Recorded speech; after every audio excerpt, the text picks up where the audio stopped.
The 2025 transfer portal has been crazy this year, and the spring window just opened. Sure, there may not be superstars entering the portal at this time of year, but there's still some big names and key contributors that could help your team this upcoming fall who've decided to go into the portal. In today's video, I'm going to go ahead and talk about the first wave of big names that are in the portal, as I have 8 players who've entered the portal that I think you need to know about. We're quickly going to go through who they are. But before we get started, if you're a big fan of college football, be sure to subscribe to the channel, leave a like if you can support today's video, and let me know what player, team, topic, or situation I can cover next. Now let's go ahead and get started and talk about some names who just entered the spring window. Okay, so the first guy I want to talk about is a player by the name of Cameron Abshire. He's been sort of blowing up over the last couple of days, but this guy did not do anything coming out of high school. In fact, he was a 0-star recruit in the class of 2022 as he came out of Northside High School in Roanoke, Virginia. I'm not sure what happened there, but at 6'4", he definitely had the height to do well. I can't find anything about his high school days, but in 2023, he'd play in 11 games as a redshirt freshman, catching 38 passes for 661 yards and 6 touchdowns. He ended up once again having an incredible season in 2024. And I forgot to mention, he goes to Emory and Henry University, which I have legitimately never heard of. Taking a look at his Twitter, he's gotten a couple of big offers the last couple of days, as teams like Mizzou, West Virginia, Kentucky, and Oklahoma State have all offered the guy.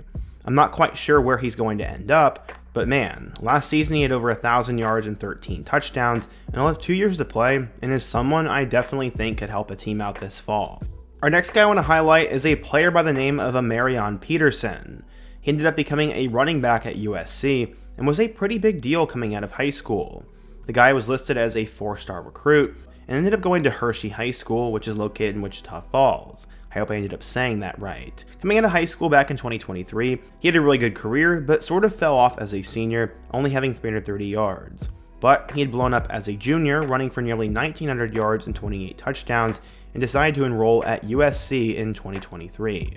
Peterson's first 2 years on campus weren't really all that productive, as he had 2 carries in 2023, and this past season with the Trojans had 16 carries for 65 yards and 1 touchdown. After only playing in 3 games last year, his trek to more starting reps was not really on the horizon, so he decided to enter the transfer portal.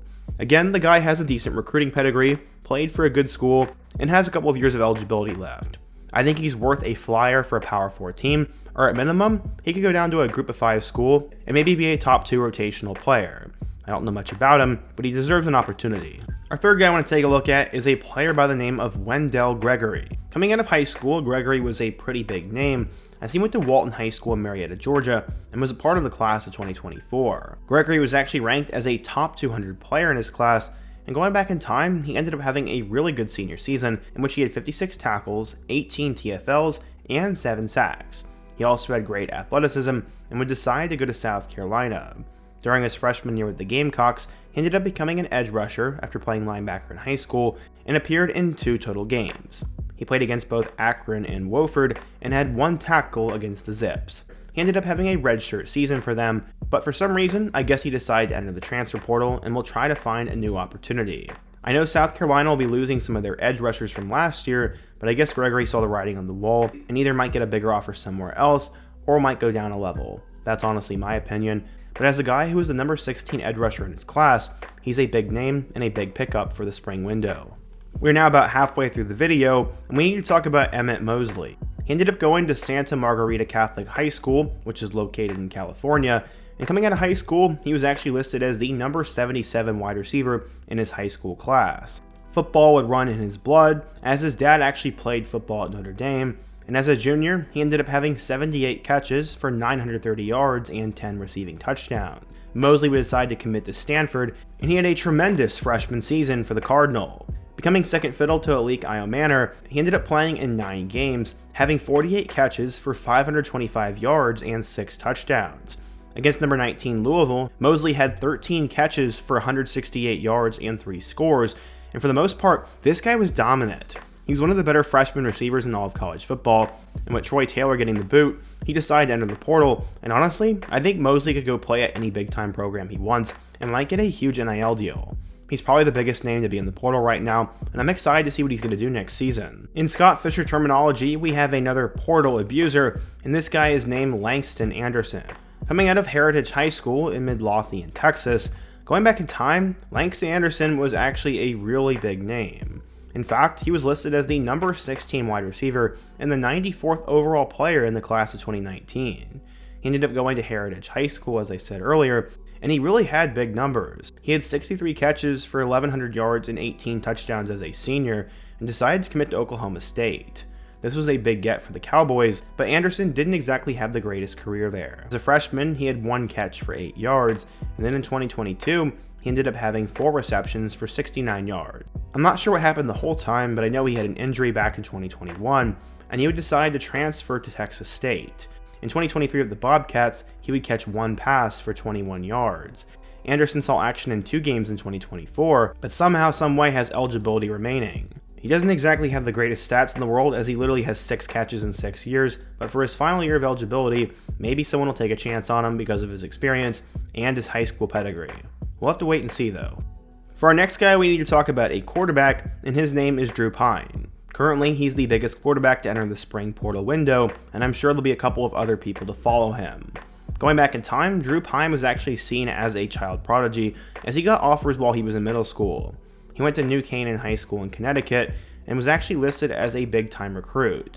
In fact, he was listed as a 4-star recruit according to 24/7 Sports, and was the 8th overall pro-style quarterback, and he became the school's all-time leader in passing yards and touchdowns, and he had over 100 of them. As a senior, he had 2,100 yards and 24 touchdowns, but he never really quite physically grew to where scouts wanted him to be. As I said, he got offers while he was in middle school, but he didn't exactly pan out, even though he kinda did. He'd end up arriving at Notre Dame in 2020 and would throw 2 passes, and was also a backup in 2021, having 2 touchdowns. Pyne would end up becoming a spot starter in 2022, as he ended up throwing for 2,021 yards, 22 touchdowns, and 6 interceptions. He was not exactly seen as a future prodigy by any means though, and was ultimately replaced by portal addition Sam Hartman. Pyne, looking for a new opportunity, decided to transfer to Arizona State in 2023. He wouldn't end up doing much there, as they couldn't get anything going down in Tempe, and in total, he had about 273 yards with 2 touchdowns and 3 picks. Pyne would transfer for the second time for 2024, landing with the Missouri Tigers. He was supposed to be the backup to Brady Cook, but he actually came in and played against Oklahoma and led them to a very thrilling win. He had a couple of awesome late plays, but in total, he only finished with about 400 yards with 3 touchdowns and 3 picks for the Tigers.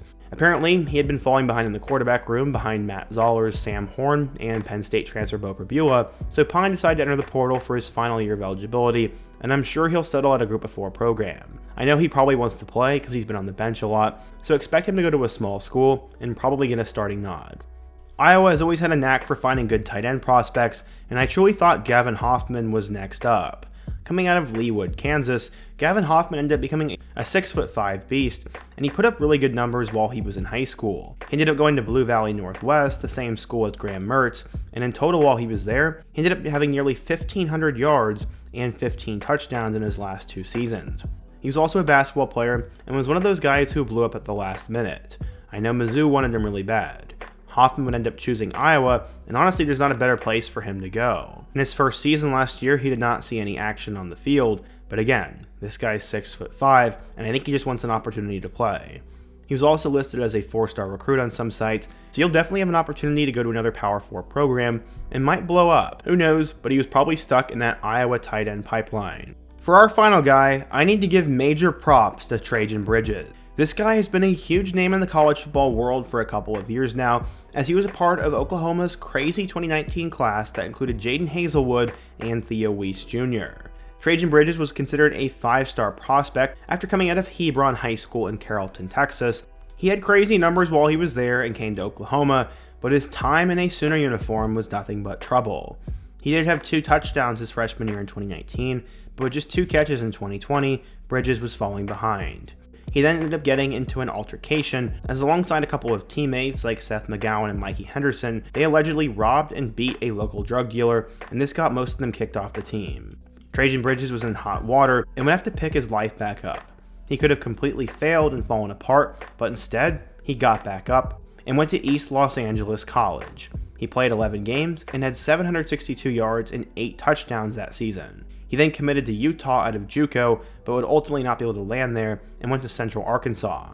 Last year, he led the team with 53 catches for 729 yards and 6 touchdowns, and will now enter the portal for his final year of eligibility. While Bridges has seemingly been in college football forever, I give the guy a pass because 1, he hasn't really played that much, and 2, he battled extreme adversity. He's not a guy who's just hopping around from school to school, but instead, he made a mistake, owned up to it, and went and fixed his career. For a 5-star recruit to go through all that is pretty cool to me, and I hope for his last season of college football, he ends up at a good Power 4 school and gets that redemption story. I have no idea where he'll go, but I support the comeback of Trajan Bridges. So yeah, today we talked about 8 players who've entered the spring portal window, and I let you know who they were and why they're being sought after. But what do you guys think? Where do you think some of these guys will end up? Who's another player who entered the spring window who I should put in part 2? And also, what topic should I cover next? Be sure to let me know down below.